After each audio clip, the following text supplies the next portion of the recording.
Ladies and gentlemen, welcome back to another episode of me answering your burning anime questions. Without further ado, let's get into the first theory. This theory comes from Aoran. Theory: prolonged exposure to Beastars and BNA has a risk of turning you into a furry. Now, I think that we can all agree that this is in fact not really a theory at all, and rather just a fact of life. I mean, with how many people that are out there saying that the characters of Beastars are the hottest things that they've ever seen, I have no doubt in my mind that this theory holds significant credibility. And you know what? If that's the path that you want to go down, then I'm going to give you all the respect in the world. Feel free to be a furry and love yourself for doing it. There's nothing wrong with being yourself and loving what you like. Alright, for our next theory, it's coming from Cursed Phoenixes. Theory: Nekopara Volume 6 will exist. Well, considering the fact that we've quite literally been waiting for years for Volume 4 to come out, I don't really have too much hope that we're going to be seeing Volume 6 anytime soon. However, this theory does not state that we're going to be getting Volume 6 anytime soon. Rather, it only mentions that it will exist at some point in the future. Now, if we examine the basic principles of capitalism, supply and demand state that when there is enough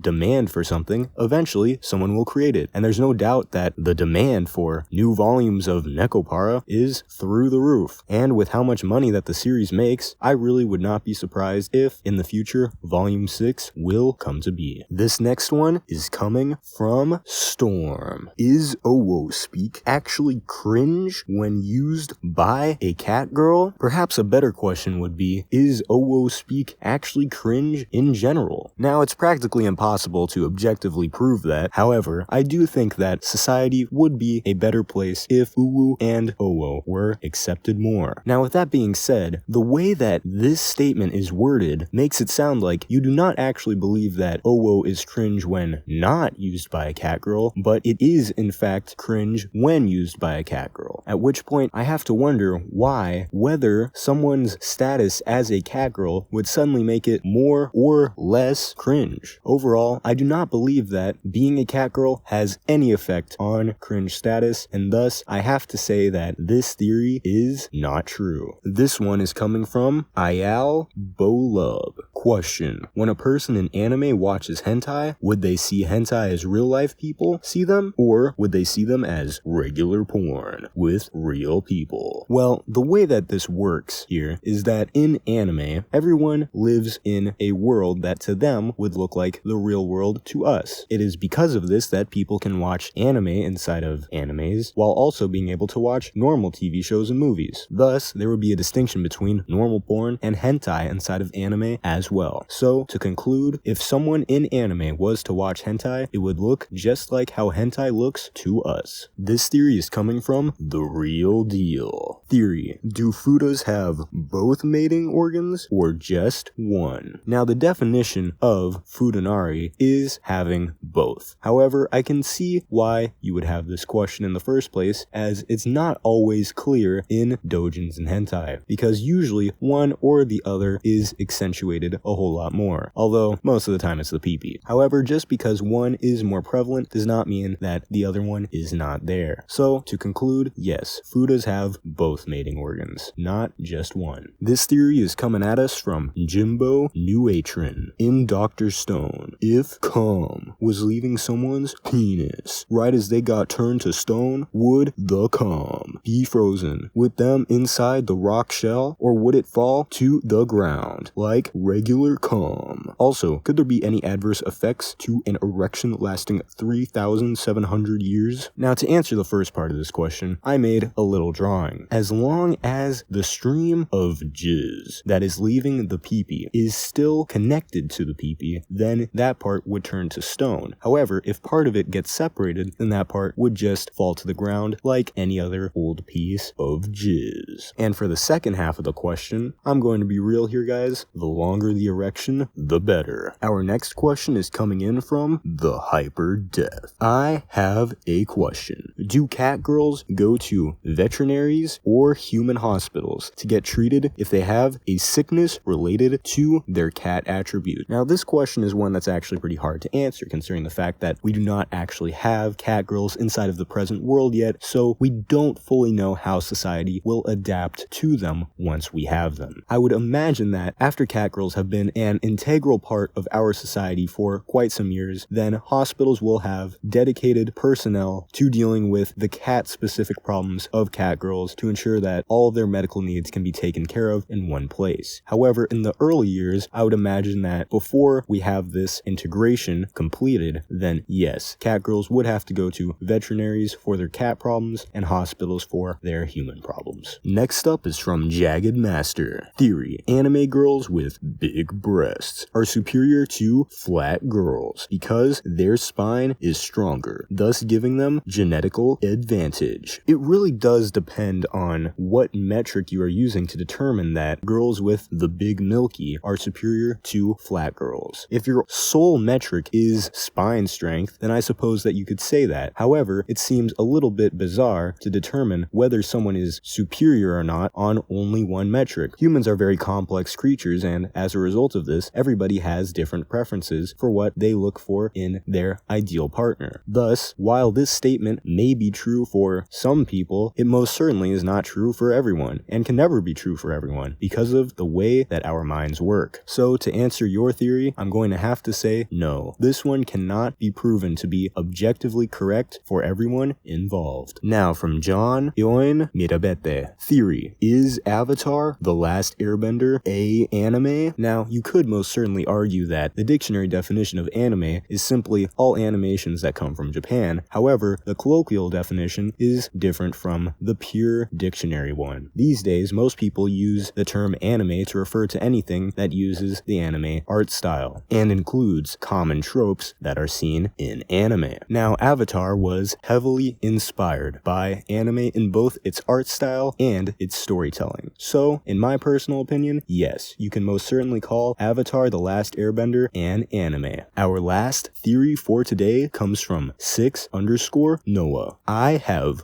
4 peepees. Now, Noah, I'm going to have to contradict what you have said here. I find it highly unlikely that you could have 4 peepees. Last time that I checked, the vast majority of people on this earth that have peepees only have the one. But, to give you benefit of the doubt, I do suppose that there is a chance that you could have 4 peepees, albeit a very, very, very unlikely chance. In fact, that chance would be so small to the point where you would be one of the only people on Earth to possess the insane power of having 4 peepees at once. And so, it is with a heavy heart right now that I must admit I cannot disprove what you have said here. However, I cannot confidently say that this statement is true either. That's going to be all for today. Goodbye.